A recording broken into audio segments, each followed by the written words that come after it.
Hello, it's Common. Let's get into the nitty gritty. To my fellow Latino Americans who voted for Trump, I hate to tell you this, you're not white and you haven't been invited to the party.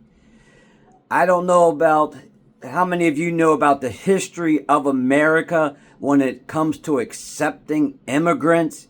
It's not as easy as just looking white. And I'll give you some examples. If you check out the history of the Irish people that came over to this country, they were treated like second-class citizens. There's all types of things out on Google. If you don't believe me, do your research. You will find this to be true. After the Irish came in, the Italians started coming in.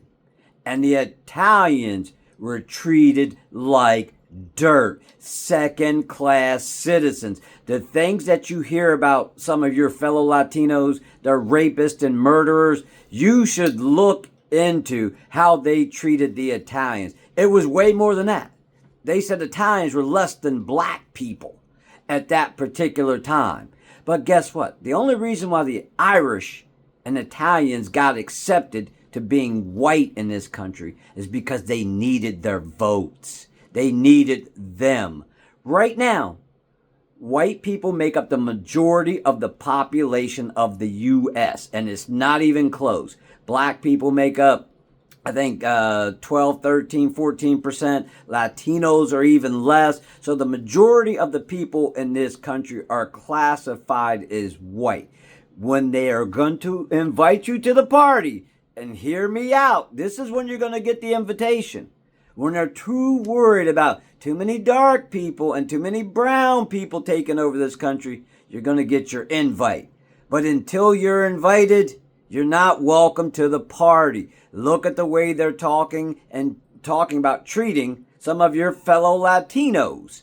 They're saying, okay, we're going to deport you. Trump just said, well, if your children were born here, oh, you don't get to stay? He's like, no, you don't get to stay. We'll deport the whole family. Your children that are American citizens through the 14th Amendment, but you and your family will be deported. So you're sitting there going, I believe in Trump. And I know a lot of Latino people, especially Puerto Ricans. I grew up with a lot of Puerto Ricans.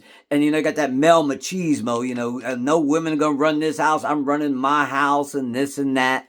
Then you got your girlfriend on the side. Didn't think I knew that, But needless to say, you got that male machismo, but you're going to get what you didn't ask for, because you're probably thinking, he's not going to do that to us because we're hardworking citizens. We contribute to society. No. You weren't invited to the party. Look at the way they're treating certain black people. Byron Darnold, Tim Scott.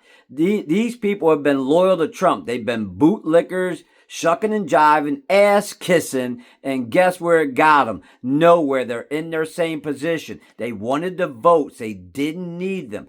They don't need you. Not yet. Now, when the browning of this country happens, which it has, and that's what they're afraid of, you will be called upon to be white. But until you get that call, that bat signal, you're just like the rest of us. You're not one of them. And you'll never be one of them until they absolutely need you. When you learn more, you can do better.